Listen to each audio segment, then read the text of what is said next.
Hello, everybody, and welcome to another episode of the Lost One podcast. Joining me today, we have Shoshima 1016. Yo. And we also have Samurai Noodles back. Yo, what's up? After a 1 week hiatus. So, Samurai, you missed it last week. We talked about Age of Ultron. And, Shoshima, is it an exaggeration to say it was probably the most critical I've been of Marvel? Yeah, honestly, even more than Thor the Dark World. Yeah, I was not kind to Age of Ultron in last week's episode. But today it's going to be a fun episode, I think, because we're going to talk about an organization, and yes, they are a legitimate organization now. I know when you hear the name, you're going to be like, "What are you talking about?"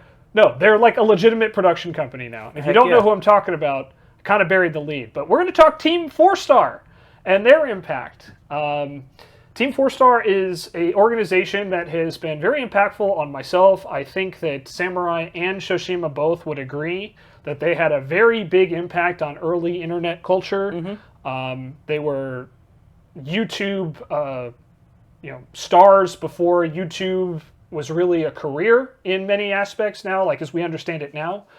Mm-hmm. And they're also a group of internet voice actors that has seen quite a bit of success outside of like their kind of flash in the pan like YouTube fame that we are kind of accustomed to. Mm-hmm. So I figured today we had to deal with like angry, critical Shenzo last week. We're going to talk about something that I absolutely love and I'm so happy for. Mm-hmm. We're going to talk about Team 4-Star. So normally you guys, I think, have kind of figured out this, and when I say you guys, of course, mean the listeners, have kind of figured out that I tend to do this like, okay, here's a history, and then we kind of dive in.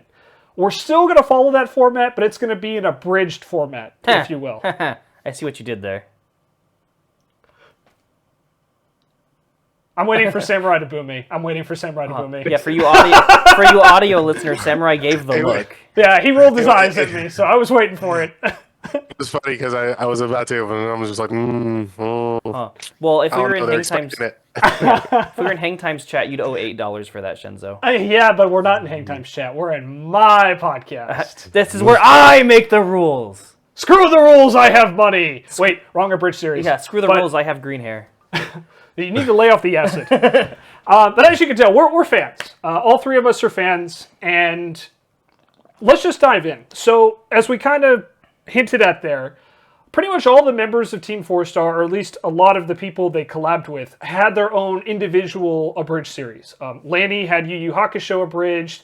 Little Karibo, who would end up voicing Frieza, be a big part in season 2 of Dragon Ball Abridged, would single-handedly made the Yu-Gi-Oh! Abridged. Yu-Gi-Oh! Abridged. Megumi had Sailor Moon abridged, and I believe that Masako and Vegeta had Naruto abridged. Mm-hmm. Those were kind of like the big four, at least from what I remember. Those were the four that always seemed to be the ones everyone talked about, with no disrespect to like Gantz abridged or any of the other abridged series that were out there, but those tended to be the big four, was Naruto, Sailor Moon, Yu Yu Hakusho, and of course Yu-Gi-Oh! That's different than the big four we got in anime, I'm just saying. That's very true, yeah. They were definitely the four that stuck out. Yeah. And it's funny because when you look at like all four of these creators, 5 actually with Vegeta, 3986, all of them went on to have pretty successful careers outside of their abridged series, which is, as we mentioned, fairly unusual. But the origins of Team 4-Star, obviously, we can't, we cannot explain enough how big their individual series were. Lanny voiced like every single character in Yu Yu Hakusho. Naruto Abridged was split between Masako and Vegeta. As we mentioned, Little Karibo pretty much did every single character in Yu-Gi-Oh! Abridged. Mm-hmm. Megumi did a vast majority of the characters in Sailor Moon. And we can't emphasize enough how important and how big this was in like the mid to late 2000s of YouTube. These series were the talk of the town. It actually kind of culminated in this giant like abridging war, where a lot of them started to kind of collaborate that way through like little videos and like, making each other, like cameos and stuff like that with each other. And I don't think that war ever got resolved because I don't think it was ever planned. I think it was just kind of like spontaneous and it happened. I mean, like all war, right? Yeah, and that leads us into the Neighborhood Cluck Productions, which a lot of people don't really remember now. But that was when Lanny, Vegeta, and Masako teamed up to do some Dragon Ball abridging. And I believe they did the Dead Zone. They might have done like one or two other movies, but the Dead Zone is the one I remember, was the Neighborhood Cluck Dead Zone, featuring Vegeta, Lanny, and Masako. And it was a really big deal because I think at the time, it was the first time that, 3 creators from 2 different series got together and collabed If I on remember one project. correctly, didn't one time we have a school party and we blasted that shit? We did, yes. This is true. In the gym. Yeah. In our high school gym. Yes, we did that. And then I'm pretty sure me and one of our other friends stole pizzas legally, but that's a whole separate aside. Yeah, let's not confess to any crimes here on the podcast, my dude. But anyway, so Neighborhood Cluck was a pretty big success. And while I don't know the behind the scenes of what happened, I'm not going to pretend I was there. It was pretty much the springboard for Team 4-Star.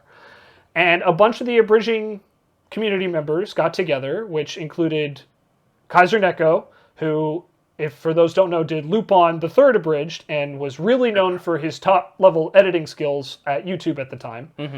Red Jacket Thief. Yep. One of Samurai's personal favorite anime. If you've never known that about Samurai, there's a little fun fact for you. Taka, who I don't even remember what Taka was part of before he joined Team 4-Star, but he must have been involved somewhere. I honestly don't remember. Yeah. Sorry, Taka. We love you. For those that don't know, Taka is a pretty successful VTuber now on Twitch. He's still involved in Team 4-Star, but definitely, is more known, I think, for hosting his bar with his VTuber fairy avatar on Twitch. So big shout out to Taka. I feel like I knew that one. What was Taka part of? Yeah, Samurai's going to look that up for us. And, of course, Lanny Pator, who, as we already mentioned, was part of Neighborhood Cluck and also was part of Yu Yu Hakusho Abridged and did an excellent job with that series, despite what he will probably say about it now. Well, yeah, going back at it now, it's different compared to all the shit you learned after the fact. 100%. But yeah. So Team 4-Star obviously did Dragon Ball Z. For those that are not fans of Dragon Ball Z, Team 4-Star got their name from the 4-Star Dragon Ball in Dragon Ball Z. What? Dragon Ball. I thought it was because 4 people banded together. No, it was 3. I know, so, they make that joke in the Abridged series. Team 3-Star. Uh-huh. Yeah. So we'll talk about that later. But yeah, they ended up doing Dragon Ball Z Abridged. It lasted 60 episodes. They made it all the way through the Cell Saga. They also did several of the movies, including Broly. Yeah, Broly.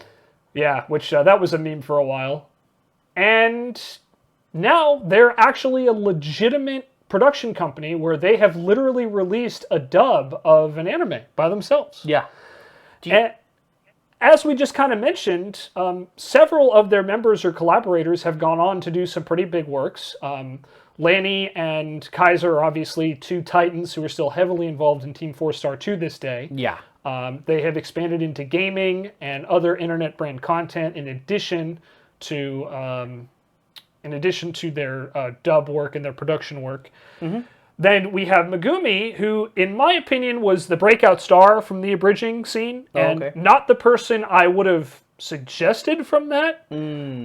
Because if you listen to like Megumi's early work, especially compared to her work now, it's leaps and bounds, above where she was. And I mean this in the kindest way possible, but Megumi, whose real name is Corinne, I think has really come so far and has actually landed a pretty major role in a major anime series where she played one of the main characters for, I don't know, probably a couple 100 episodes, knowing One Piece with all the filler, in One Piece. And that's pretty cool where That's a pretty big get, just saying. Yeah, it's a pretty big deal. And big shout out to Megumi because, again, when you listen to her earlier, she wasn't given a lot to work with, especially with with Dragon Ball, because Dragon Ball doesn't really put their female characters in good positions. No. A lot of the times. They've gotten better with like Super, but yes. Yeah, but like for a long time, especially, we're talking like late 80s, early 90s when Dragon Ball and Dragon Ball Z were a thing. Yes. They just didn't get a lot of love. But you can tell, like, listening to like episode 1 of Dragon Ball Z Abridged and then listening to like even episode like 30, Megumi has had a huge like increase in her voice acting ability, and she's only gotten better since. And she's someone who I really do believe has no upper limit for how good she is and how good she can be. I fully expect her to start landing some lead roles in other popular anime series with some big dubs in the future. I really do. So I'm calling it here. Look for Megumi. Real name is Corinne. I think it's Sandberg. I don't remember her last name, but yeah, I don't remember. Take a look for her in anime series. I think you'll be pleasantly surprised. So anyway, with that being said, that's kind of a brief summary of where everybody is and Team 4-Star, and I got it done in under 10 minutes. Take that, people who say I talk too long.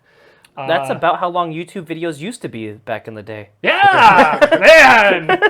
Woo! Breaking those videos into 3 parts. Yep.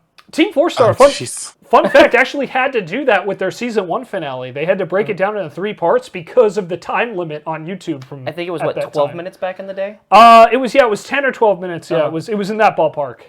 But, woo-wee, that is something I am really glad a lot of people don't have to deal with anymore. No, now we can just post 2-hour movies on TikTok. Yeah, right. That's another story we're not going to get into. So, let's turn this over to discussion. So, Samurai, we'll start with you. First of all, were you able to find what project Takahata was involved in before he started Team 4-Star? No. I tried, and I'm like, I feel like I knew this from somewhere. Like I knew him from somewhere else other than Team 4-Star. But I didn't find it. Oh, man. Shenzo was not ready for that I was not ready for that at all. I was expecting you to be like, oh, this is what it was. And we were like, oh, yeah, I remember that now. Yeah. No, that didn't go the way I thought it was going to go at all. We sicked the tech guy on the computer, and he couldn't find nothing. Yeah. Okay, so what was your... Taka. Yeah, a lot of love to you, Taka. Again, this is supposed to be a tribute to you guys, not a dunk on Taka moment. So, Samurai, what do you remember about Team 4-Star? Like, when was your first experience with either Team 4-Star or any of the founding members? Kaiser, Taka, or Lanny? Okay, so I mean, we all know, like, in our group in high school, everyone was watching Yu-Gi-Oh! Abridged. We'll start from there. Yeah, they were watching Yu-Gi-Oh! Abridged. Martin, aka Little Karibo. Mm-hmm. And then later on, you guys introduced me to Naruto Abridged. Yeah. Mm-hmm. And at some point, I have no clue when it happened, but I found in a Abridged series that I was like, oh, I could bring this to the table. And that was Yu Yu Hakusho Abridged. Yeah, that was Lanny's. I do remember you introducing me to that. Mm-hmm. And that became one of my favorite ones. And then, like, the more episodes that came out, I was just like, oh, man, it would be awesome if these guys, like, collaborated with one another. Yeah.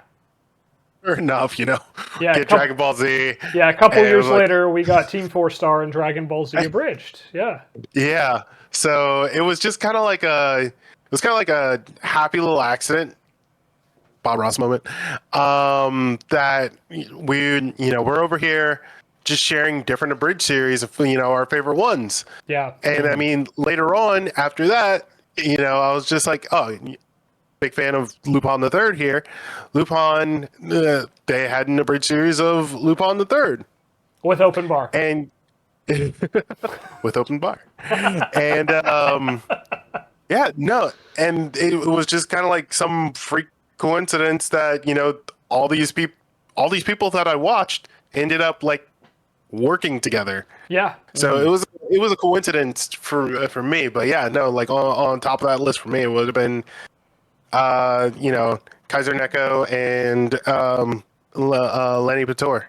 Yeah. Or Lanny Pater, whichever one you want to call him. Yeah. Lenny Pater. Lanny Pater.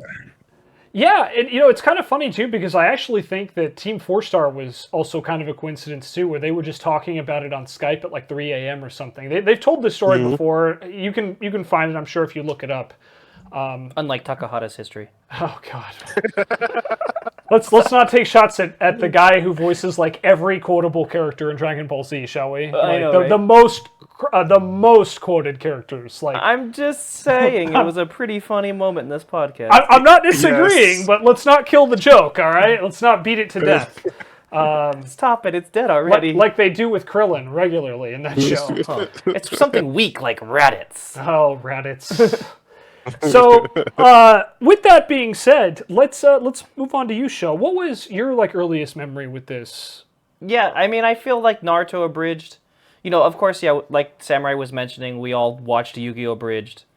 Kind of the gateway drug into the Abridged series. Yeah, definitely. One would say, but yeah, I remember watching a lot of Naruto Abridged. With Gaara of the Funk. Gaara of the Funk. Oh my God. Gaara of the Funk. But Dang, that's cringy now. I don't know. I think it ages pretty well compared to some other stuff on the internet from that time. Yeah, comparatively speaking, not that bad. Not taking any shots, but you know who you are. But yeah, no, we all ran through the gambit. I mean, at that time, us, budding young adults in high school, just typed in any anime series we liked to see if there's some sort of Abridged series. Yeah. And because we were all nerds. Hey man, I don't know about you, but I played in the role-playing club. We had dinner rolls. I was the leader of the role-playing club. No, I know. I'll just never forget when they misspelled our name. Yeah, that was great. I'm like, you guys are supposed to be teaching us, and you don't know how to spell. Well, anyway, so United States high school education, everybody. Or we broke into school one time. That's a whole separate aside. Okay, we didn't break in, but we did discover that the door to the freaking the big old gate, yeah. Well, no. So we did. This is a true story. We did discover that the door to the front office was unlocked and it shouldn't have been. And we ended up calling the athletics director because there was a mix-up on the dates we were supposed to have one of our get-togethers. Yes. And we told them, hey, we found that this door is unlocked, and that's where all the records were and everything. So it was, yeah. They were lucky that we had enough integrity to call them and to lock things up. They were lucky nerds were supposed to have a party there. Yeah, because there's a lot of people who probably would have taken advantage of that situation. But anyway, yeah, just a lot of our formative years per se, came through this, and then. I liked your analogy earlier that, Team 4-Star was a flash in the pan, 8 years later still doing a Abridged series. Yeah, well, I mean, you think of a lot of creators from that time and, a lot of people who go viral, and, it's hard to maintain that level of popularity, but Team 4-Star has taken their popularity and has actually turned it into a legitimate business. For sure. No, for real. Mm-hmm. And, we'll talk about a couple, fun facts about them probably at the end of the stream, but it is pretty crazy to think about that, these guys that literally were, if according to my recollection anyway, my headcanon, were up at 3 in the morning on a Skype call and just decided, hey, let's collab together to create Dragon Ball Z Abridged, and they would go on to do that for 8 years and then turn that into a legitimate business full of voice acting, and not only that, but launch other people's careers. I think Antfish is another one who has had a very successful voice acting career. Megumi, as I've already mentioned, and that's not a knock on Kaiser or Lanny or Taka, who have all kind of gone in different directions, but have all appeared in some pretty significant stuff. And we'll talk a little bit more about that in a little bit. But it is weird to think about because, as we mentioned earlier, there's a lot of stuff from that era of YouTube that just does not age well. One of the best examples I can think of is Brentalfloss, who is still making music and has actually created, I think, his own game at this point. Use Your Words. But he was very active around that time, and some of his songs, he's outright come out and said he really regrets making them because they just have not aged well. And if you don't know what I'm talking about, we're not going to dive into it here, but you can just look it up. I'm sure Brentalfloss has a some interviews. But there's a lot of people out there who like made content during that time because that was kind of the Wild West era of YouTube. Oh yeah, like that was the Wild West era of the internet. Yeah, let alone YouTube. You know, it was that content hasn't necessarily aired as well, and there's even some like jokes that like Team 4-Star has gone on record saying they regret making, but for the most part, a lot of their stuff has actually aged pretty well, which is pretty incredible for a group of like young teenagers to young adults who are just making content on the internet to try and bring in views. Yeah. I know, because you mentioned, the first thing that popped in my head when you mentioned, like, they even have some stuff they don't care for, which I don't know if they've went on record, but I just never forget. I think it was in the first episode of Dragon Ball Z Abridged where, he backhands Gohan. Yeah. And it's like, we don't adone children violence? We don't condone. Yeah. We here at Team 4-Star do not condone children's violence or violence against children. We do, however, find it hilarious. It's like the exact line. Yeah, exactly. That's just what the first thing that popped in my head. Yeah. But Yeah. And then I mean, there's a lot of things that also date it as well. Oh, yeah. Like the whole MySpace thing. Yeah, that's actually what I was just thinking, is Piccolo being on MySpace and only having Tom as a friend. But does that make it better or worse, like, after the fact, like, now? I honestly think it makes it better, personally, but I also agree with Samurai. It definitely dates it. No, it does sure. date it, but yeah. There is a whole generation of people on the internet now who have no idea what MySpace is. Generation? I have siblings that don't know what MySpace is. Yeah, that's well, again, they're the younger That's generation. the generation, yeah. So, yeah. But, yeah, so I guess let's just, for some structure here, what is your, like, what do you think their legacy has been? And Samurai, we start with you last time, so we'll start with Shoshima first this time, but, like, Sure. What do you think their impact has been? Because I don't think it's an exaggeration to say that Team 4-Star basically helped repopularize Dragon Ball Z for an entire new generation of individuals. That's exactly what I wanted to get into. Yeah, so I'll let you take over from here. Because even the man himself, Christopher Sabat, has, like, went on record and, like, said, because it's a really wild-ass fact when you think about it, that Dragon Ball Z finished airing when I was 4 years old. Right. But yet, I remember that being my childhood. Yeah. Like, and at 4 years old, I was barely making fucking memories. Yeah, this is true. You barely remember what we did last week, let alone, what you did when you were 4. Exactly. So, like, no, because Dragon Ball Z, like, proper ended in 96. Yeah. But yet Team 4-Star in the early 2000s making all those videos, like, we all kind of knew it because we were nerds, but it, for, like, either the normies or whatever, like, in internet culture, like, it brought it back. Yeah.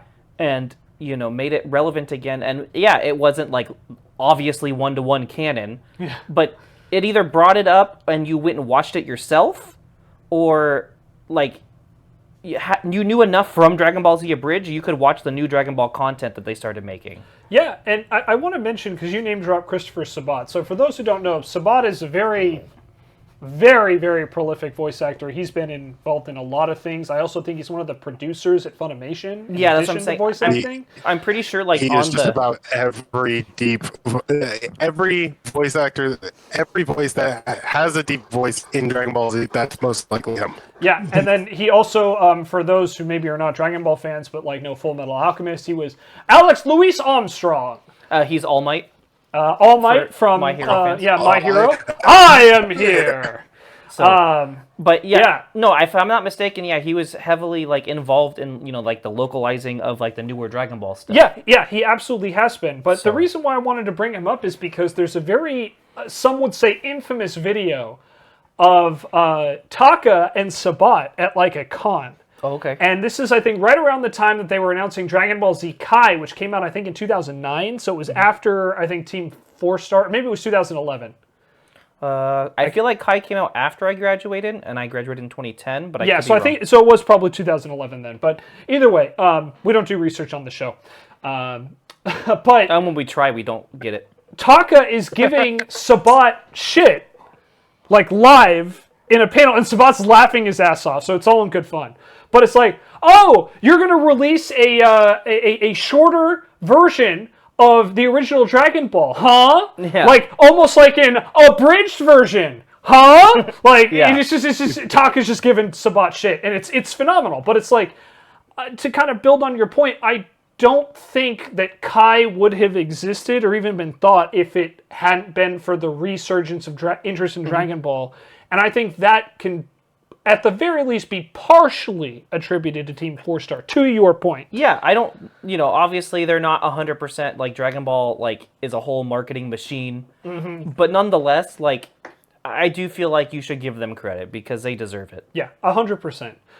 Samurai, what are your thoughts on Team 4-Star's impact? Not, maybe not just on Dragon Ball, because I think we covered that pretty thoroughly, but if you have anything else to add, but maybe just on the greater internet as a whole, like, what's your take on Team 4-Star, looking back at it now, and with the benefit of hindsight?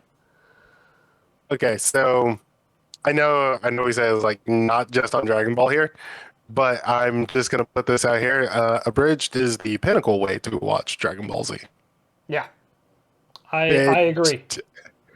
I mean, it calls out so many things. We're just like, so did we forget about this character? Talking about Launch. Yeah, Launch is No a big mention one. of Launch. No mention of Launch anywhere in Dragon Ball Z.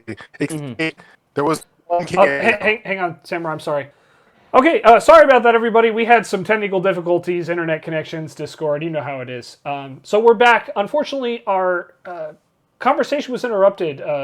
Samurai was just giving us a kind of an overview on the impact of Team 4-Star, maybe not necessarily among Dragon Ball Z, but maybe among like the greater internet. So Samurai, do you want to pick up from there?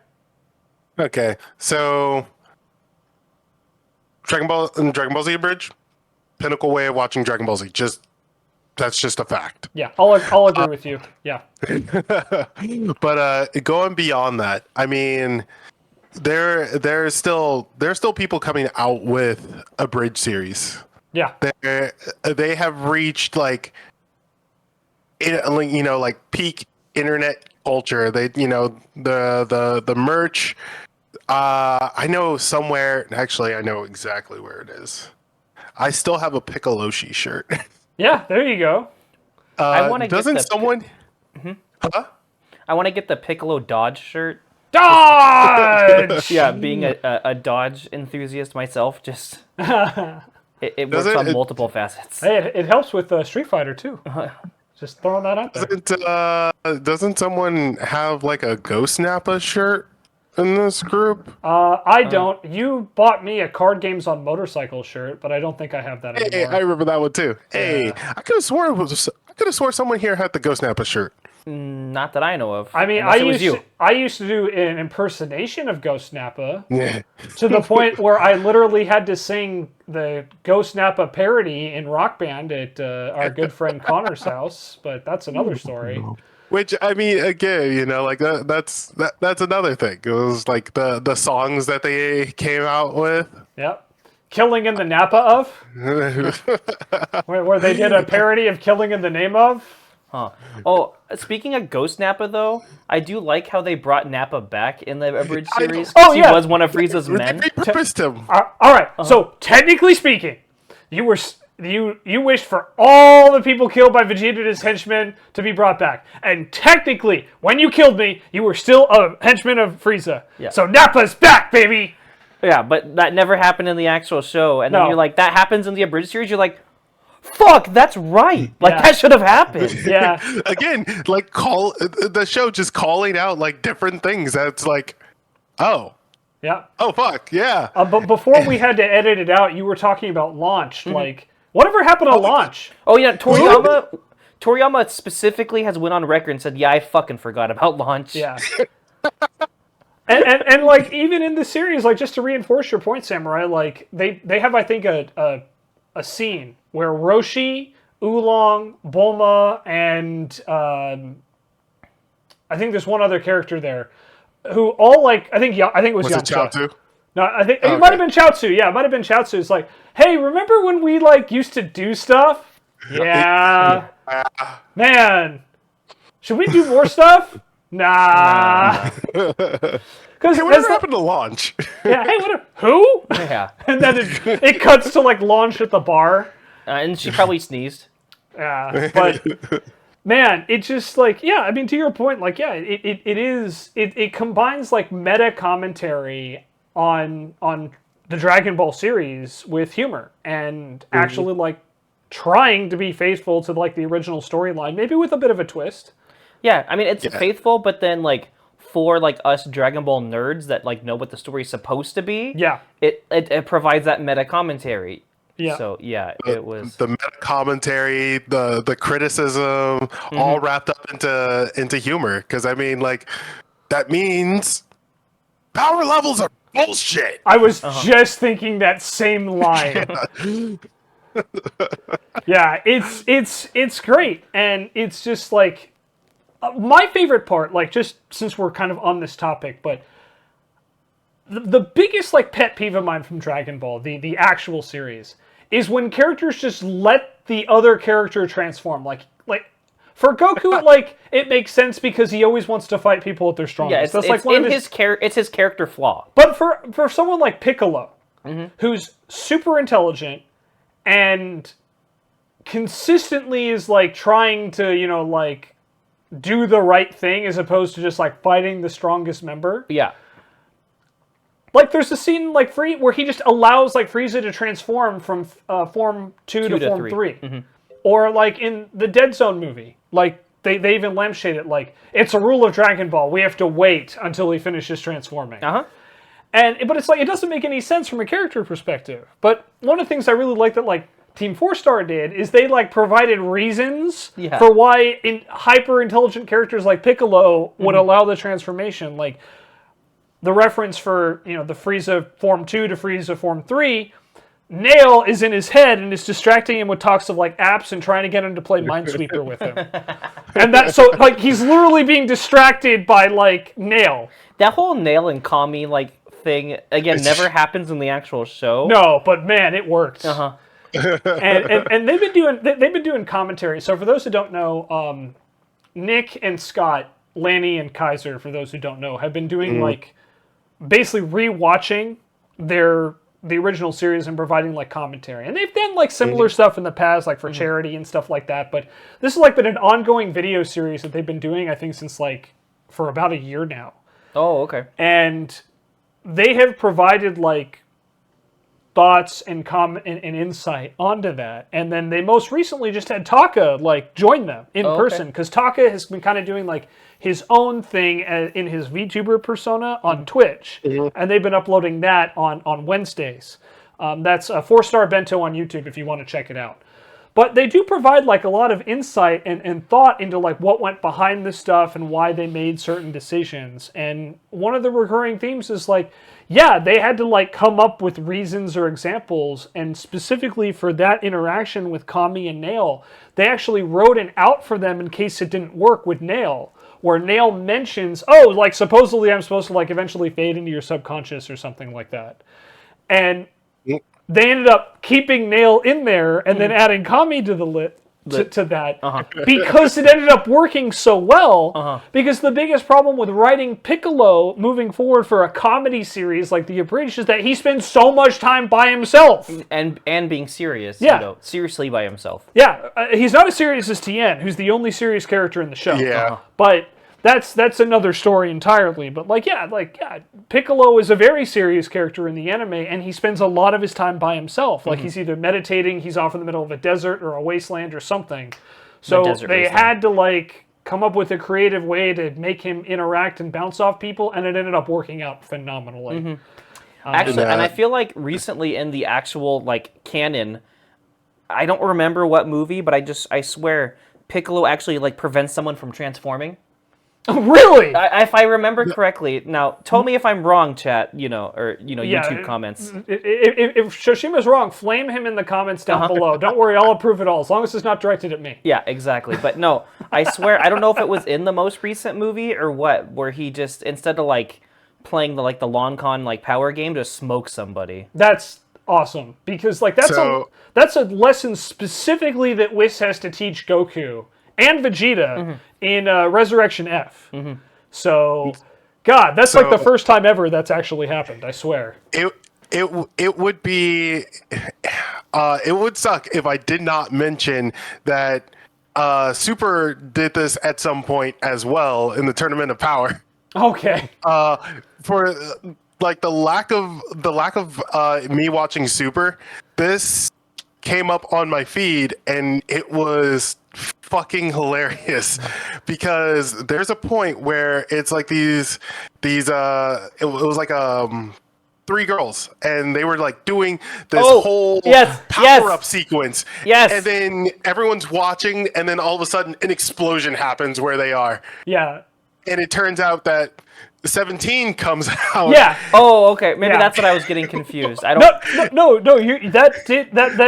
I think you're right about Piccolo because the 17 thing was a surprise, but also it's 17 who like has always been established to be like a very serious. Oh, character. but I actually loved what they did Yeah. with 17 and Super. But yeah. Oh yeah, that's one of the but highlights for sure.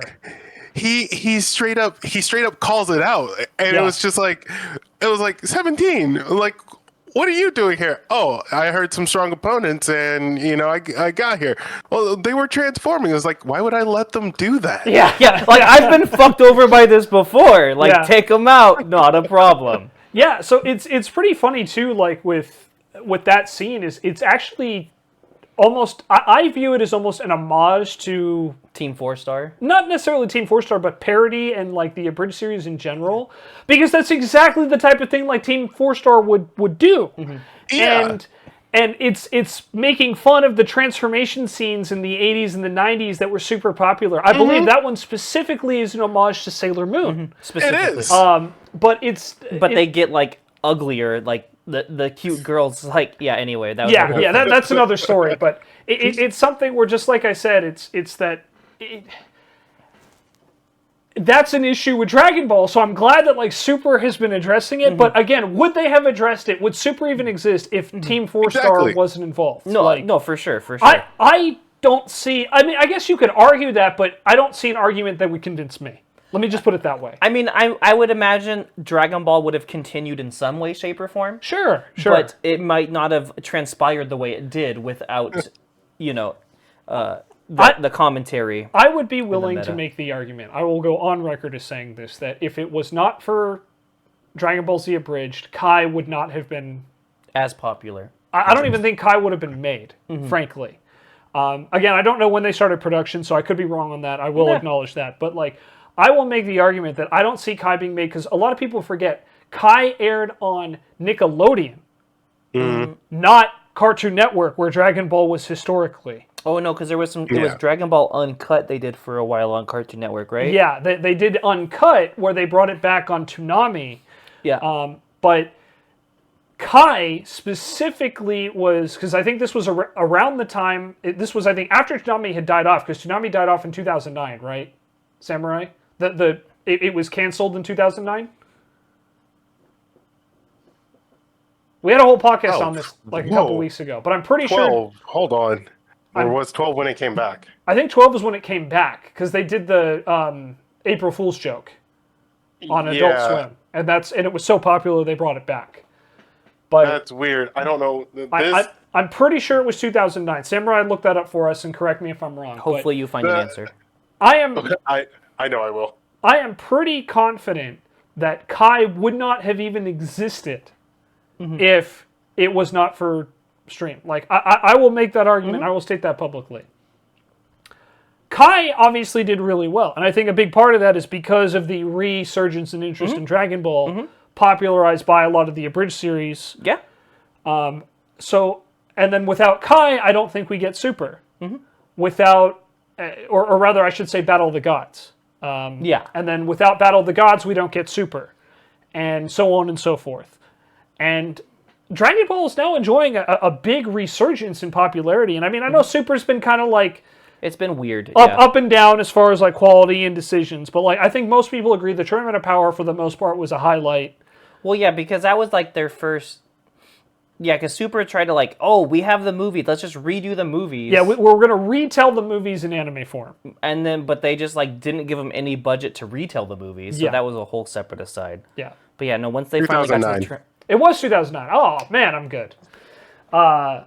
But yeah, so that's my argument here. So I think we've kind of at this point, I think all of us are in agreement that Team 4-Star had a big impact. Maybe not as responsible as like I'd argue, but I think we can all agree that Team 4-Star had a big impact on Dragon Ball Z and the future of Dragon Ball Z.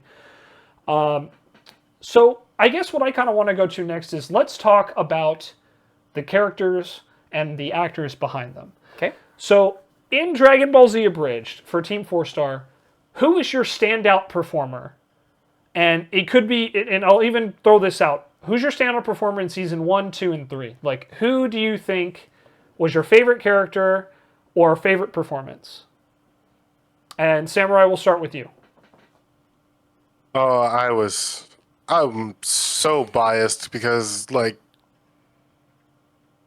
after Yu-Gi-Oh! Abridged, and then that got kind of stale, I latched on to that Yu Yu Hakusho. So you're a big Lanny fan. Yeah, I'm so biased for that one. Yeah. What was that line? So Lanny. What was that line Lanny uttered that you're so fond of, Samurai? Referring to who he voices? Oh, dude. Okay, are you blanking? So, all right, no worries. Here's the line. Hi, I'm Lenny Pator, and I voice Christopher Sabat. Yeah, oh, that's right, because that was in a commentary. Yeah, Yeah. He said that at a con. Yeah. Oh man. It's a pretty famous line, and for those that don't know, Lanny basically voices like all the same characters as Christopher Sabat. It's so true. And it's funny too because like Lanny has said in commentary that his original requirement for taking part in Team 4-Star was he wanted to voice Vegeta. Mm-hmm. But he has since kind of reflected in that ongoing commentary that his Piccolo is actually probably his best role. Yeah. And Taka has said in his commentary, and I agree with this, and why I agree with you, Samurai, Lanny at the start of Team 4-Star was a bit above everybody else as far as voice acting. Mm-hmm. He had the range, he had the talent, and he was just on another level. Of it. Yeah, he was on another level at that time. And that's not a knock on anybody else there. As I mentioned, I've already said Megumi was my, like, all-star from that. Mm-hmm. But I do think that, especially when you look at, like, Season 1, Lanny is far above anybody else. Mm-hmm. I do feel everybody else got better, and we'll talk more about that later, but I agree with you 100% for Season 1. That's my pick for Season 1. Sho, what about you? Sorry, Samurai. We'll get back to you in a second. Okay, yeah, so I was just going to call Samurai Rat bastard for stealing my pick. Okay, so all three of us are agreed. Lanny was the MVP of Season 1. As far as, like, who pops out, like, the most, picking any one, I mean, I do have to say, like, going back and I've watched some of their... I really did enjoy Team 4-Star for a while, had some, like live-action stuff, like their unabridged series. Yes, their unabridged series is pretty great if you have never seen it. And I did really like Kaiser. Yeah. In unabridged, like just in general. Yeah. And I've always enjoyed Kaiser's work, but yeah, no, if I had to pick, so I guess we're all just the same. Yeah. Great podcasting, guys. So Samurai, I'm sorry, I cut you off. What were you going to say? Oh no, I was just gonna mention, I don't know about the rest of them, but I know Lanny had a theater background before even starting the project. Yeah. Before even starting Yu Yu Hakusho Abridged. Yeah. I'm actually kind of surprised none of us said Taka. Because Nappa, I think, is by far and away the breakout character of Season 1. I don't think anything else comes close. Mm-hmm. Yeah. And I'm kind of surprised that none of us picked him as our MVP for Season 1. But I'll tell you, he's my clear runner-up. Like, with all due respect to, like, Masako, who voiced Goku, or any of the other cast. Yeah, and I did really like Masako's Goku. Yeah. And Nappa was always great, but then honestly, I think it was just because Lanny had such range, but you knew it was Lanny, exactly like Christopher Sabat. Yeah. Where... He had that vocal range where he could play different characters, but it was still distinctive enough that you knew it was him. Mm-hmm. Even when it was like his Krillin, it was like, yeah, guys, yeah. And for those that don't know, real quick, like just to give you an idea, from the original cast, Lanny voiced 3 of the main characters. He voiced Vegeta, he voiced Piccolo, and he voiced Krillin. Mm-hmm. Like, out of the main cast of Dragon Ball, he was 3 of the characters. And all of them had their own, like, distinctive voice, sound, and attitude. And you believed that Lanny was playing all 3 of them. But you damn well, knew it was Lanny playing all 3 of them. You know, so I think that's just where, it comes in. Not that anyone else was bad. Yeah. But for Nappa, to me, again, the voice was great. But the lines is also half of, why you remember Nappa. Yeah, and to be fair, the writing team, because I don't think we've talked about this, but the writing team for all of Dragon Ball Z Abridged was Scott, Kaiser, Curtis, Taka, and Nick, Lanny. Those were the 3 writers. Mm-hmm. That's how they kind of consolidated it. Those were the 3 writers for everybody, for all the lines. So they have talked, again, I don't remember everything, but again, 4-Star Bento on YouTube. Go check out their commentary. They'll give a lot of insights into who they thought wrote lines and stuff like that. But Taka's delivery as Nappa was phenomenal. Mm-hmm. And notably, Taka doesn't really play across all 3 seasons. He doesn't really play a quote-unquote main character, but he plays a lot of the villains. Yeah. It's not until Cell that he really gets to play a main character. Yes. Mm-hmm. And that was a long time coming. Yeah, that Cell has lived on after Dragon Ball Z Abridged, by the way. It has. And we'll have to talk about Cell and the Cell game series. We'll have to bring that up at the end. But let's kind of stay on topic here. So we're all universal agreement. Lanny was the MVP. I don't think that either Scott or Curtis would disagree with that for Season 1. I think they would agree with us based on their commentary. I don't know them. I've never met them, but just based on their commentary they've given, I think that they would agree with that. I've met them. Season 2 covers the Namek and the Frieza sagas. Who's your MVP? And since we started with Samurai last time and he stole your thunder, we're going to give you the opportunity. Who's your MVP of Season 2? Okay, so who played Frieza again? Little Karibo. Yeah. Oh, Little yes. Karibo. I mean, yeah. Yeah. Because Frieza was pretty great in Season 2, not going to lie.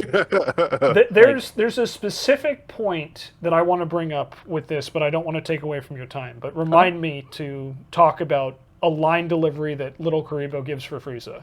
Okay, but yeah, I know there's plenty of Frieza lines. I mean, there's a lot of Vegeta and Krillin lines in Season 2. Yep. You know, Lanny never got worse. He got better. Yeah. He just started good. So, Yeah. You know, but... I just want to say, I think I know what line Shenzo's talking about. Okay. But continue. Yeah, but I think just for, differential sake, I'll just go with Little Karibo and Frieza. He had great deliveries and, was able to still carry the character who is, the Dragon Ball villain. Yeah. If you had to just say, who's, the bad guy from Dragon Ball, it's fucking Frieza. He was Team 4-Star's #1 villain, and I don't think anyone has a question for that. I think it's very rare for someone to argue that Frieza is not the top Dragon Ball villain, but I think that's a great choice. I think Little Karibo crushed it. I'm going to have to disagree with you. Mm-hmm. I got to give it to Masako for Goku. Oh, okay. And the biggest reason why is because, I thought that he did a good job in Season 1. Mm-hmm. The scene that needed to land in Season 2 is Goku's transformation into a Super Saiyan. Yeah. Oh. And Masako not only delivered, I would argue he put on a better performance than any other Goku actor for that one scene. And the Alpha and the Omega. And his interactions with Frieza were gold. His line delivery is phenomenal. Mm-hmm. And I think this is where Masako really came into his own. And so for that reason alone, I think that Masako deserves my MVP for this.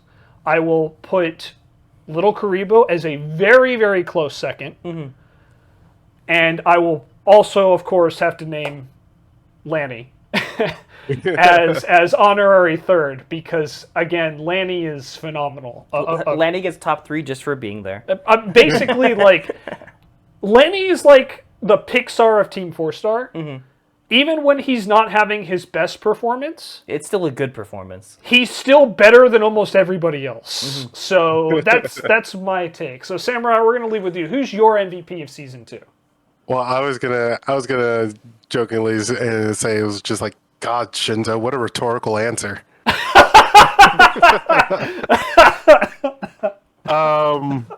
No, I also had to go with Frieza. Yeah, Little Karibo. Yeah, I can't- little Karibo. I can't argue with any. I cannot argue against that. Okay. The line that you were thinking about. Yeah. Is it the one where he's asking if he's so evil? Is that the one? No. So. Oh, dude, I like that line so much, though. That's a great delivery, but no, that's not the line. Taka actually was the one who pointed this out to me in one of his reviews. It's the line where Vegeta is freaking out. It's after Guru has died and the Namekian Dragon Balls have gone inert. Vegeta did not get his third wish of immortality. And Vegeta's freaking out, and all of a sudden Frieza appears and just says, "No, go ahead. Give me ideas." And just the way Martin delivers that line. I've talked about how, for me, the thing they had to land was the transformation to Super Saiyan. That is the Frieza line, though, and Martin's delivery literally gives me chills when I hear it. I did a piss poor imitation of it, but that is the line that made me go, Little Karibo was born to play Frieza. He was phenomenal. And I have the utmost respect. And if you have not seen it, I don't remember what episode it is, but it's, I gave you the context, you can kind of pick it out. But I want to say it's like in maybe the 20s, maybe late 20s, early 30s. Go watch this line. Because in my opinion, it's the best line delivery in all of Dragon Ball Z Abridged. It's phenomenal. I just really like Frieza's line, and was like, "If I'm so evil, then may God strike me down." When lightning strikes him, it was like, Yeah. "Give it your egg next time, jackass." Yeah, oh, that's a great line, but to me, that's not the best delivered line from Martin. But Martin does nail that line. I'll give you that. No, but this is a line that like not a lot of people think of because it's like the last line of the episode too. Oh, okay. And because Frieza is, we talked about, he's the big bad. He's the one everyone looks to, and they had to nail his portrayal. Yeah. And Frieza is an evil dictator. And so while this is a comedy, like, you have to portray your villain as being a threat. And that line really sold me on, oh my God, this guy will kill everybody. And that's the exact thing you still want. You don't want to lose when you're portraying Frieza. Yeah. He is a mass murdering tyrant who is willing to do anything and everything to get ahead, including killing his own people. And yeah, he still also has those comedic bits, like when he goes to punch Goku. Oh my God, you could cut meat on that. Yes. Yeah, and like his whole interaction with Goku, and that's again why I picked Masako and I put LK as its second, is because like they still managed to take a very serious, dangerous fight between Goku and Frieza and make it hilarious. The interaction is great, and it works. It works beautifully. Chef's kiss. But all right, so we have two big Little Karibo fans here. Again, no argument from me. Masako for Season 2. Season 3. This is, I think, where shit gets hard. Oh, baby. Who wants to go first? Because I know I sure as hell don't. I'll go first, unless you really want to, Samurai.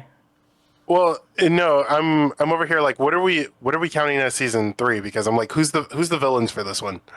So I count okay. Season 3 as honestly, the everything after the Namek saga. So we have the androids and Cell. Okay, because like didn't technically what was it? Wasn't Garlic Jr. a thing as well? Yeah, but so they did a very, very brief Garlic Jr. cameo. They like hand waved it. It plays like almost no role in the actual series. And this is what I mean. At some point, and this is where the series confused me with the movie, and then Dead No, Zone. because there was a filler where Garlic Jr. comes back in Dragon Ball Z, but like literally they just like hand wave it in the Abridged series, in Dragon Ball Z Abridged. they did redo Dead Zone. Yeah. But this is in the actual series. So when I say season 3, just for the sake of moving along here, we're talking the Android saga and the Cell saga. Then I mean it's Taka. Taka? Dude, it's like Yeah. Cell. Come on. He did crush Cell, I'll give you that. How about that? How about you, Sho? Yeah, so I mean, what I've learned, like in media, you know, in either film or movies or shows, like the series can only be good as its villain. Mm-hmm. So again, I'll have to go with Samurai again as Taka, just fucking crushing it as Cell. It's because you guys have the same birthday. I know, right? That's why you guys keep agreeing. We're just the same people, and absolutely not because you both picked a very rightful winner. That's absolutely not what's happening. I know, right? So, yeah, I mean, just the way he delivers it, the way he's, you know, still portrayed Cell outside of Team 4-Star, because he's been in plenty of like other works, like as Cell. Yeah, and we'll talk about that again, but big shout out to Chad James and Death Battle, the Death Battle cast. And then... friend of the show, Chad James. And then how just... I just love the tension between, like, or not even the tension, but the sexual tension that Cell has, like, for Goku. Yeah. Like, even, like, more so than what you were just, like, hinting at with Frieza. Like, I loved the character and the way he did deliver it. Like, it was pretty perfect Cell. Yeah. It was perfect, as you said. You took away my pun there, bud. Yep. You know what? If this is what's gonna do it, I'm just gonna say, like, the first version of Cell. Yeah, that's okay. Yeah. Yeah, he was great. So I'm again gonna be the odd man out, and I'm gonna pick a surprising choice. I think I'm gonna pick Megumi. Chaozu, who voiced Chaozu and Bulma. Oh, okay. And again, this is no knock on Taka, who I think is my second. Would be the second and I think the favorite choice, or Lanny, who's also up there, or even Masako, who all I think you really see them come into their own. Like, we saw a lot of the glimpses in season 1. They really started to kind of reach their potential in season 2, but season 3 is, I think, where pretty much every actor across the board really comes into their own here. Yeah, they finally like hit their stride. But for me, the biggest difference in quality is Megumi.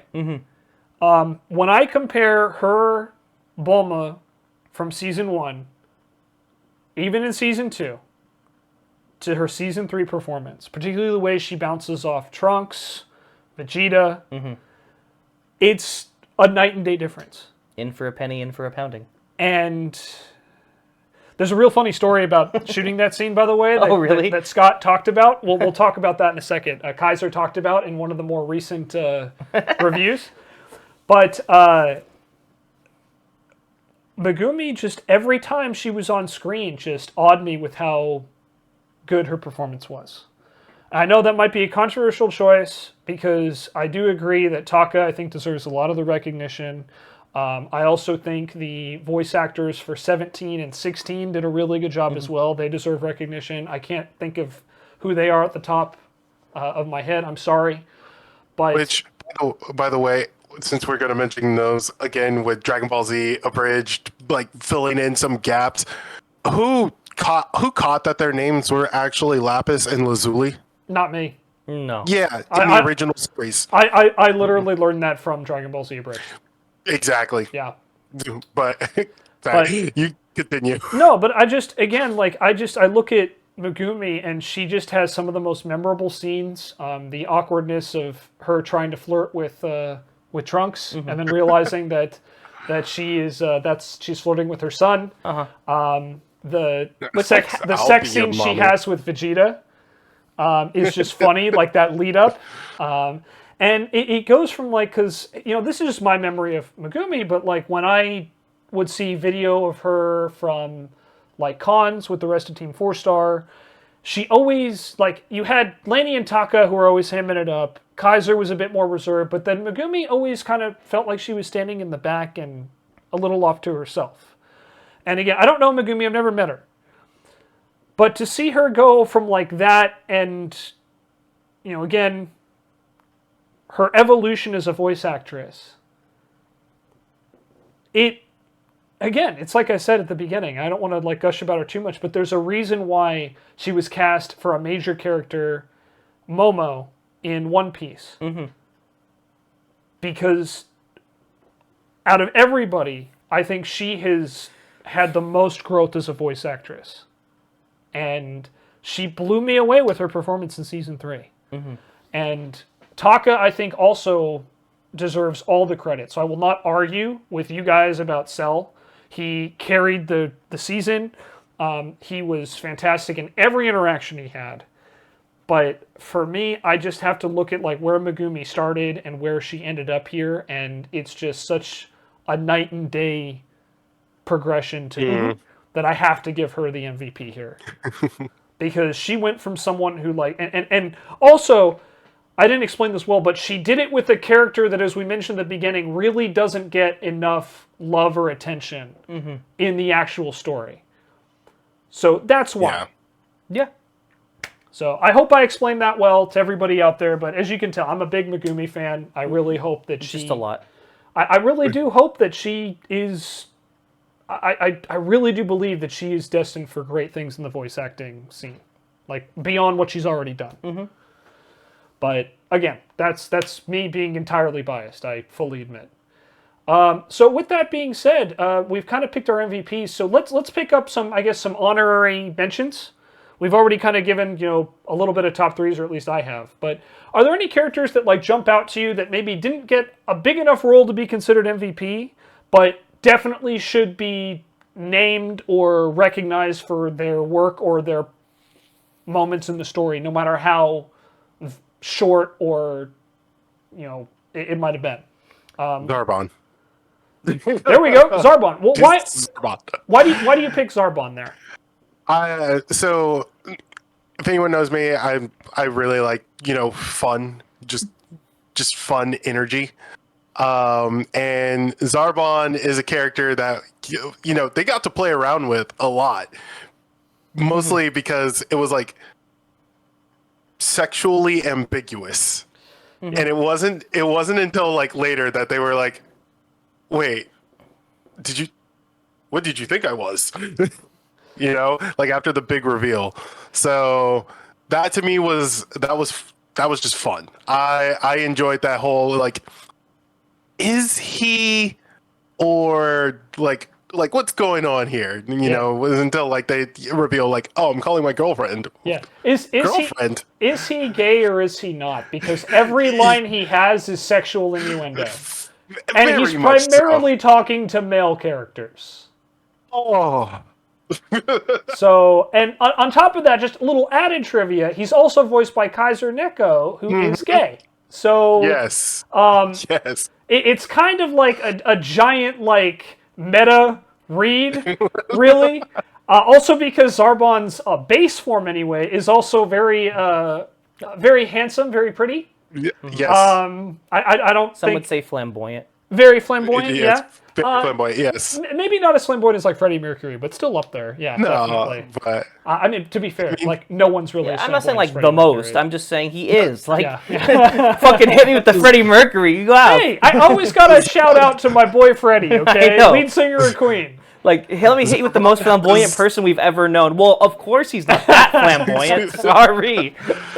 But like Zarbon has some the like feminine looking qualities Yeah. while also being like one of a very good looking guy. Yeah, and he's also up there. He's one of the top 3 in the Frieza Force. Like it's him, Midoriya, and Frieza, and then of course there's the Ginyus, but they technically answer to King Cold, so that's like how you want to argue. Aside. But either way, he's like in the the top 3 of like strongest members of the Frieza Force. On top of that, so yeah, I think Zarbon's a great mention. Shoshima, how about you? Yeah, just when you mentioned it, I was thinking, and I don't remember so much, like, I don't even remember who the voice actor is, but I think it was mainly the writing, which is with Jace. And Jace. The Space Australia. Yeah! Go Space Broncos! You know, and just, Yeah. just the way they, like, took that character and, like, was able to, like, make him a character, because he doesn't have a whole lot of personality in the main series. No, he really doesn't. And He's Australian. In fact, most of the Ginyu Force don't. I think Ginyu's the only one who really gets much of a personality. I feel like Raccoon and Ginyu. Like, Ginyu, yeah, Raccoon does too. He's not my honorable mention, but I do want to give a shout out to the writing of turning Raccoon into a wrestler.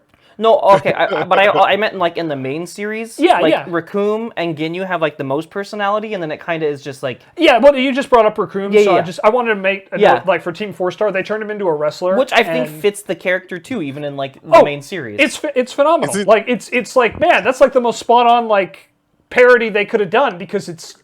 Oh, and all his moves are even like named after himself. Yeah. Yeah. So yeah, no, it's pretty great. Yeah, he's 100% a pro wrestler, like without a doubt. Yeah. But no, you're right. Like I think that's a good point. Raccoon in the original dub has probably the most personality in the Ginyu Force aside from Ginyu. But like the other 3, like Birder, Goldo, and Jace, don't really get a whole lot. Samurai, were you saying something?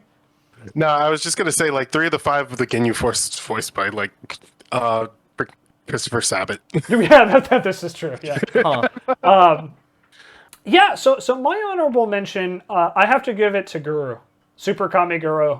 Oh yes, Super Kami Guru is pretty great. Yes, he just the way they decided to write him, and they've talked about this before, but like in season 2, they kind of made Krillin a jackass, and oh my god, Team 4-Star has, including the line that they regret the most. I think that's what Lanny said, but forgive me if I'm misquoting him, but they used it as a crutch. Like, turning someone into a jerk, especially one of the protagonists, is a crutch in comedy. And they've acknowledged that, and I agree with it. I think turning Krillin into kind of a jerk-ass in the early parts of Namek is because they just didn't really know what else to do to help move the story forward. But with Guru, they just outright made him freaking evil. And evil or just like batshit insane? Both. Okay. Like literally, there's a line where it's like "your evil half" with referring to Lord Slug in one of the movies. No, he is like legitimately evil. It would be a real dick move to die right now. Like just over and over again. No, and it's just again, it's Taka once again voicing a character that everybody fucking quotes. Because he has some of like the greatest lines in the series. Take his coat. Sir, I'm pretty sure this is the person who massacred all of our people. No! Don't take his coat. Like, just a lot of stuff like that. I saw a bird. It was pretty. Like, just, he has so many great lines with it, but like, just the decision to make Guru evil.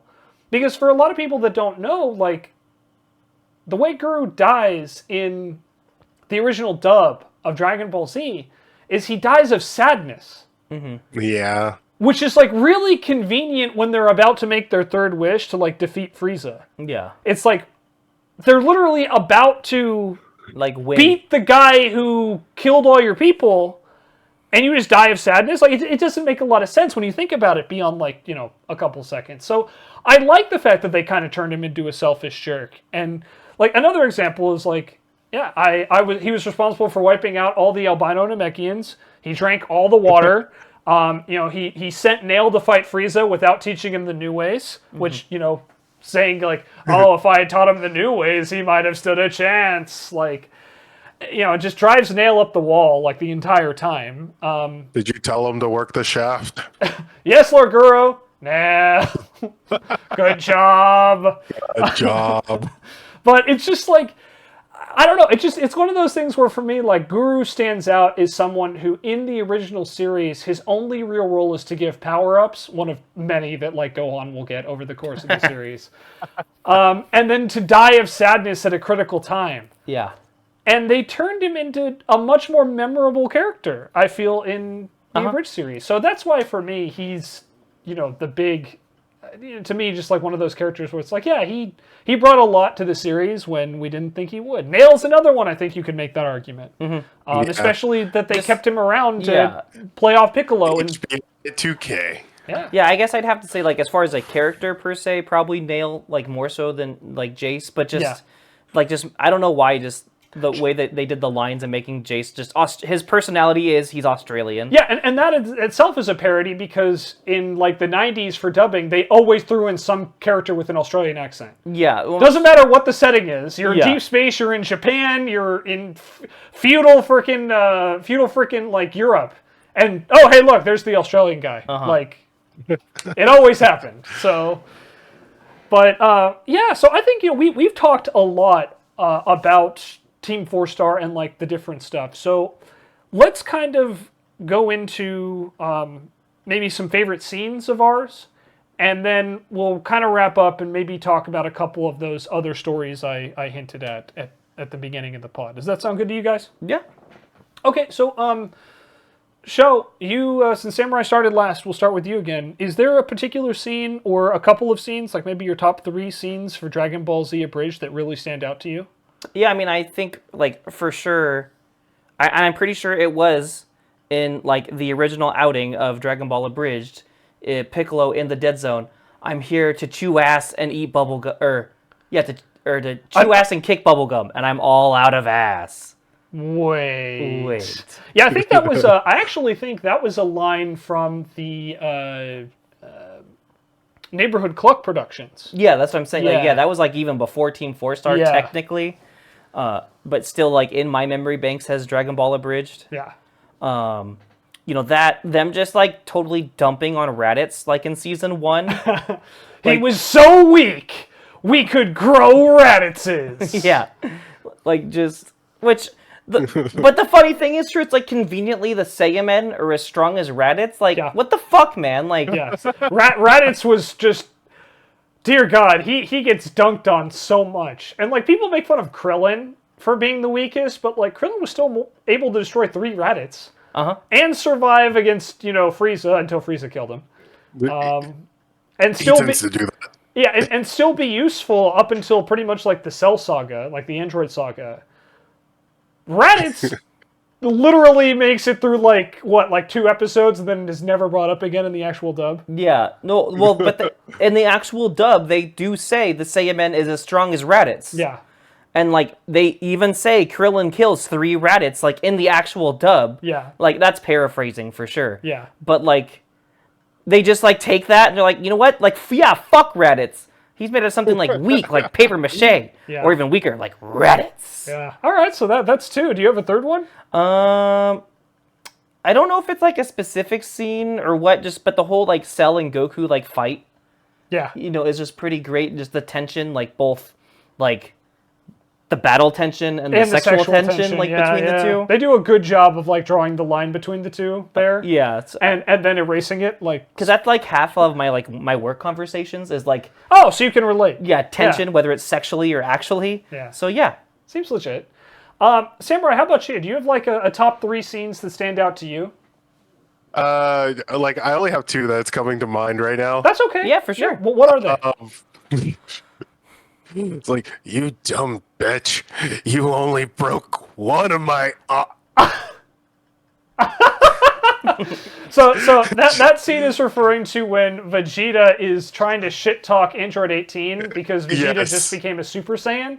And Android 18 just literally curb stomps his ass into the ground. Oh, yeah, no, because that was just even in, like, regular Dragon Ball, just, like, a great, like, moment of... like Vegeta coming in his own, like finally becoming a Super Saiyan, and then Android 18 like remember, this is back in, 93? Like, when did this air? Like, I forget when. It was probably like in the early 90s. Yeah, like, this is still, like, super early 90s, like, just when it originally aired, and that the female, like, antagonist just fucking rocked Vegeta. Like, that was, like, not that heard of back then. Yeah. No, it was very rare. Yeah. I just thought of my third one, Okay. which this one's for a different reason. But the other one, before I thought of it, the other one that I was gonna say was Krillin's death. Oh, in at the hands of Frieza. Yeah. Yeah, which one? It's true. But yeah, just the whole like, come on, it was just a joke, right? And then the next thing, Yeah. And then he blows up. Yeah. he explodes. And this last one is just because there was a guy who didn't do like a bridge series, but he did like little skits, and they referred to it in Dragon Ball Z Abridged when they brought him into it as Kami. Yeah. I think his name was Remix, right? You can go. He went by Remix. You can find him the channel as like Weekly Tube Show. Yeah, Weekly Tube Show was the okay. So it was the channel, and so there was a very famous line of like Piccolo lays a beating, which is the boom one chicka where up, it's boom chicka up, boom boom boom boom. Green dick is better than blue dick. Oh shit, motherfucker! And so when they referred to that in the Android movie, where like that scene was coming up, and the two are in Piccolo's head, and they're just like boom chicka ah, boom chicka ah, boom chicka ah. It was like, what are you doing? We're trying to amp you up. Oh shit, motherfucker! Yeah, it was a great. Yeah, that was the one. When you mentioned Weekly Tube Show, I'm like, that's the scene he's referring to. 100%. Yeah, that was a really great call over to Remix's former work. And yeah, for those that don't know, Remix ended up being cast as Kami, I think, for the end of season 2 and all of season 3, and he was phenomenal. He did a great job. He had a great playoff with both Nail and Piccolo for most of season 3. The explanation for because that's another problem in like the anime. Why did Kami wait so long to fuse with Piccolo, despite the fact that he could sense Cell? That's not really explained well in the dub or in the sub, but Team 4-Star was like, yeah, maybe I don't want to fuse with you, like, because Piccolo was kind of a dick for a long time. And yeah, Remix was so great. He was such a great addition.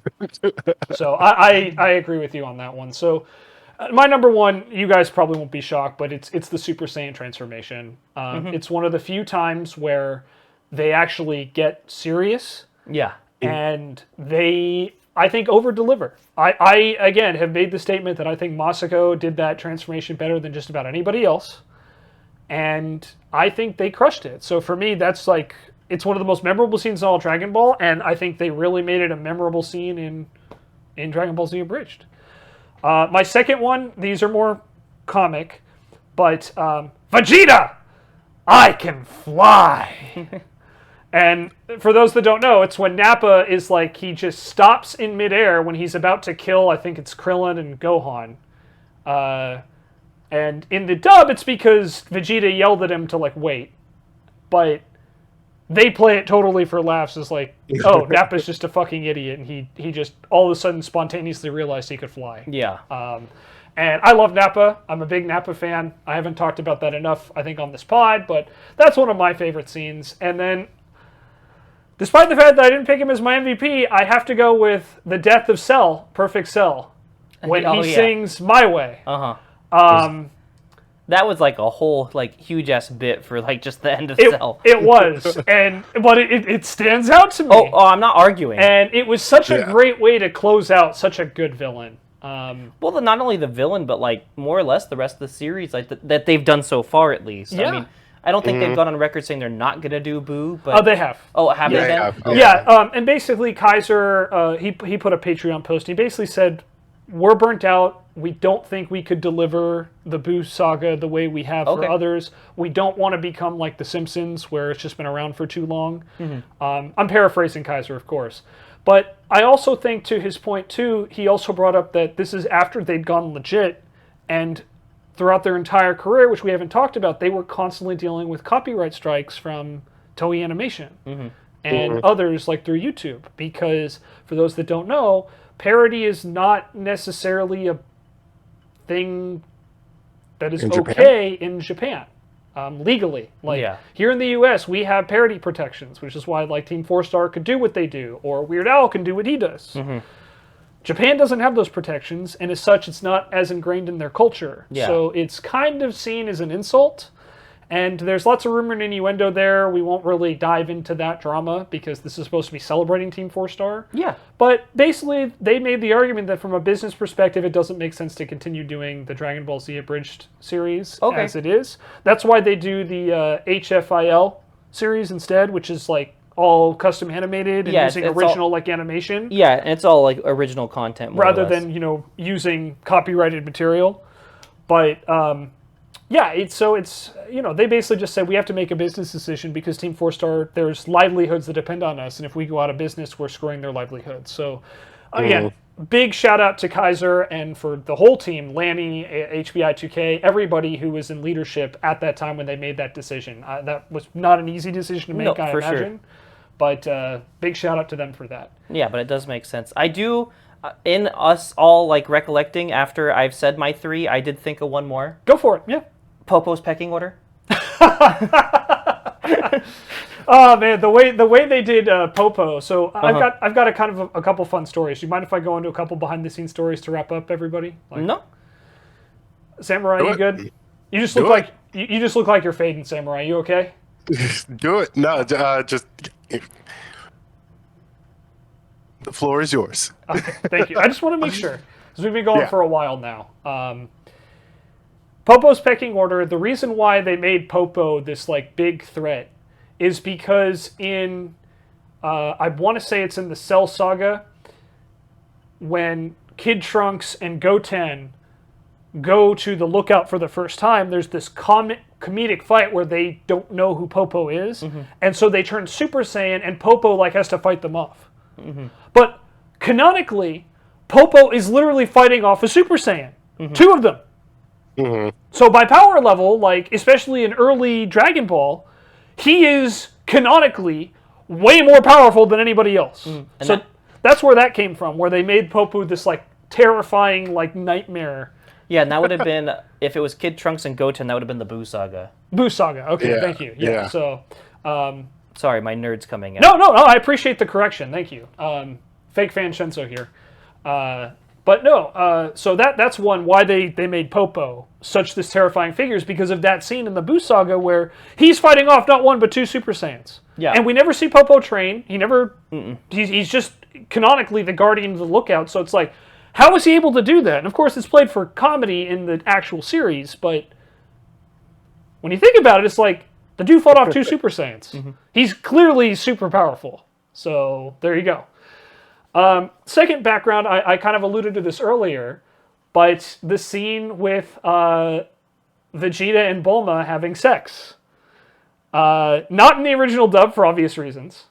Yeah. But there's a funny story that Scott Kaiser Neko has since shared in his reviews on the 4-Star Bento channel, where he had to have Lanny and Megumi record separately because it was so awkward for him to have to direct and produce that scene.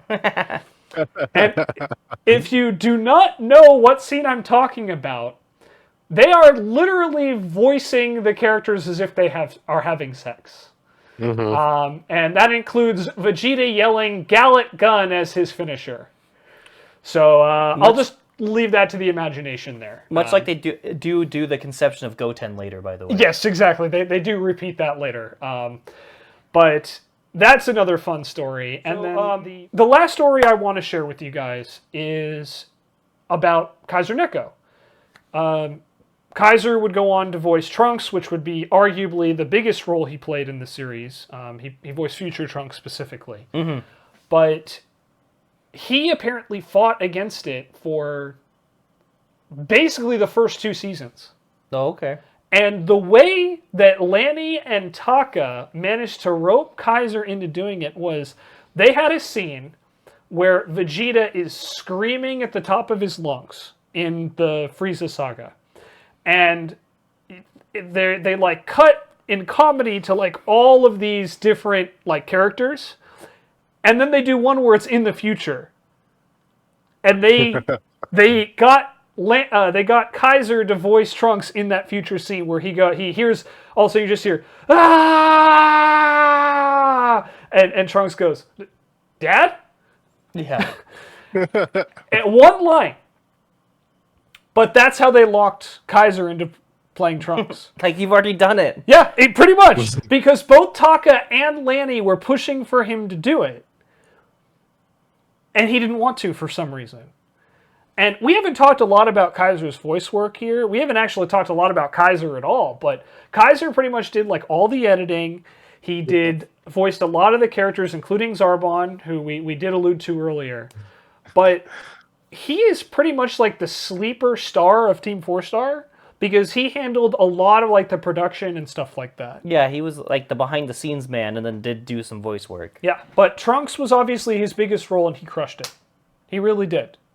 Don't they even like make like fun of like Trunks's like outfit and hairstyle in Abridged? I think they do. Like yes. the only one that can like make like, what was it, like the crop top jacket and bowl cut look good? Yeah, pretty much.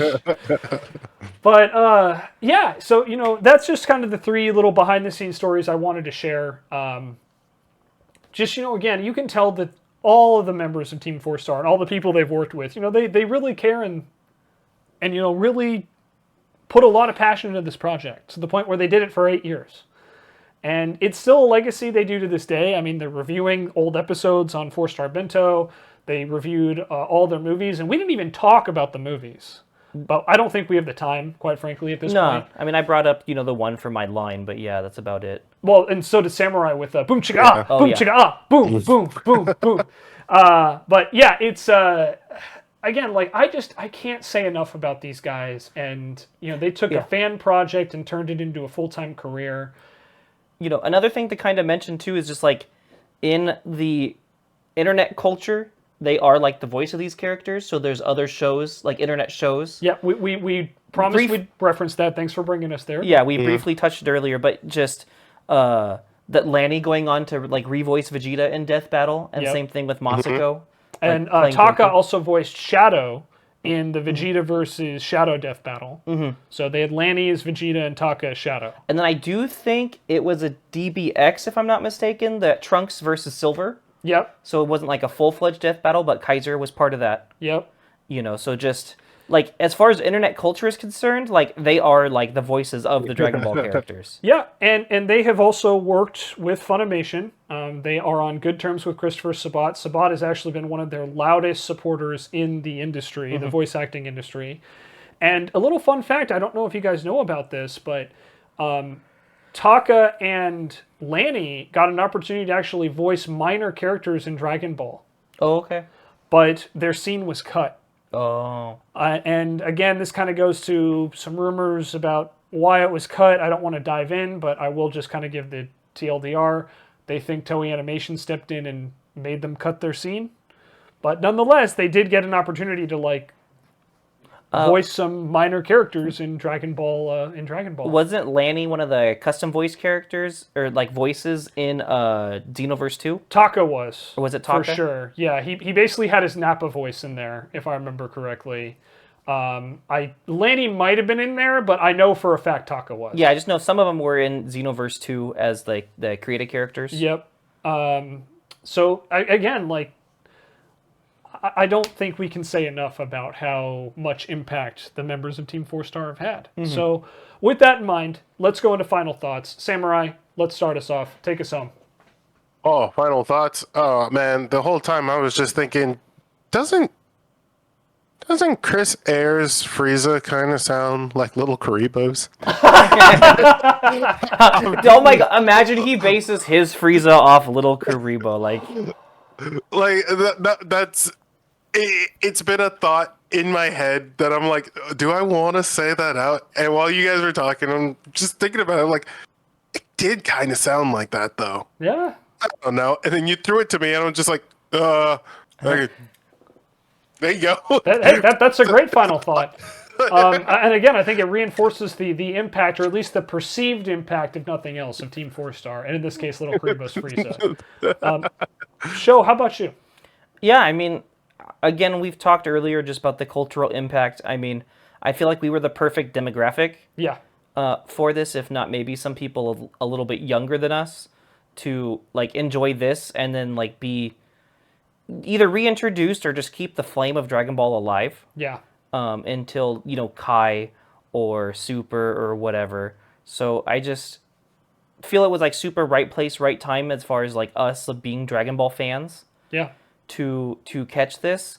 And I'm just so glad like they've gotten to, like, honestly, I'm so glad they're able to do stuff other than just Abridged and like have to try to fight all these copyright issues like doing Boo Saga. Yeah. Just to like try to make money. Exactly. How they're able to go, as you said, like legit. And, just do their own thing and be a production studio. Like, it's just so, like, they all deserve it. Like, Yeah. 130%. Like, these guys have worked their asses off to, like, be able to do this. So I'm just so glad it paid off in the long run.